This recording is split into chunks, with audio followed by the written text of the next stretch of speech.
Hi there, this is Pete Howard, Director of Concert Posters for Heritage Auctions. And sitting to my right is one of my favorite musicians of all time, and certainly favorite posters. Oh my goodness, Billie Holiday, 1949 Globe concert poster. Take a look at that. Personally, and I don't mind throwing personal things in once in a while, Billie's right up there on my all-time list with the Beatles and Bob Dylan. She just is so fabulous and was so talented. And this is just an awesome window card tour blank that we have had the pleasure of selling before, but we have one coming up in August, thank goodness. It's interesting how it does say Sacramento, California at the top. California State Capital, the state I'm from, misspelled on Sacramento.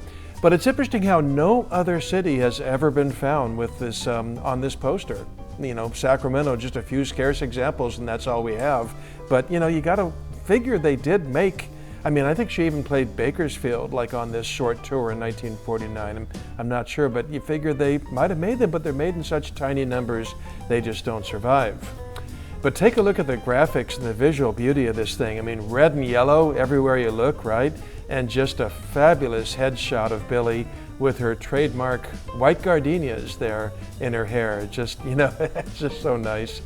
And it's funny how it says show and dance at the top. You know, you'd think nowadays, of course, we just sit there and reverently just watch Billie sing. But, you know, at the time she had a swinging band, I'm sure, and there was lots of dancing going on as well. So how about that slug line, America's #1 song stylist? Boy, I sure love that. That's just the way she interpreted songs was unparalleled, second to none. And the way look at her name there. It's so special for a concert poster, just the size of her name and the font used and the red color. It just jumps off the poster along with that picture of hers. It's just so special. And we have to credit the legendary Globe poster out of Baltimore, Maryland, because their name is at the bottom.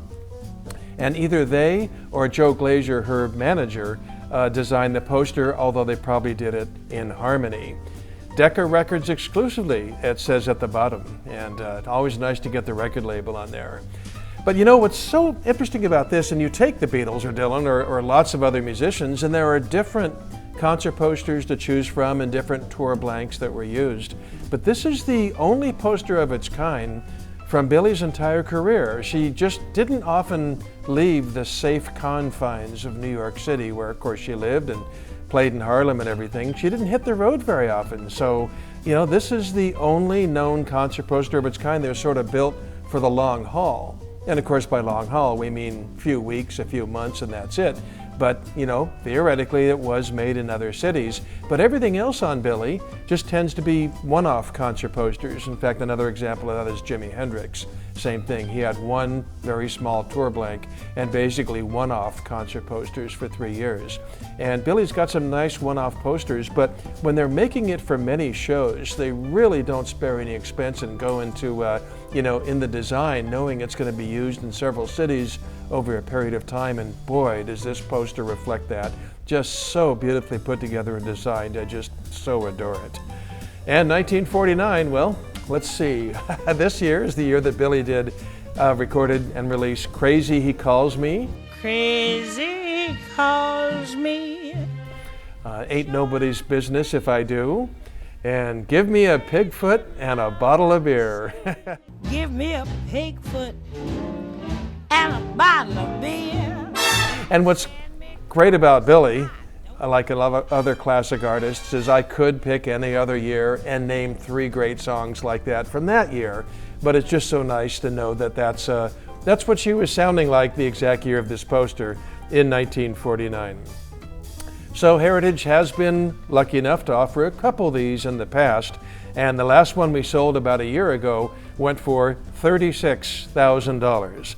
And that is just not the least bit surprising, given that a lot of concert posters now are up in the hundreds of thousands, the high-graded psychedelics and so forth.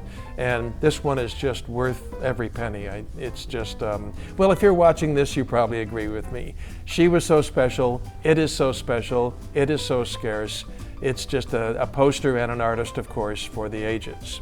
So to read more about it and see a couple of more pictures and as I said, read the longer description and so forth, And certainly, of course, to take place in the auction, which is on Saturday, August 5 for this poster.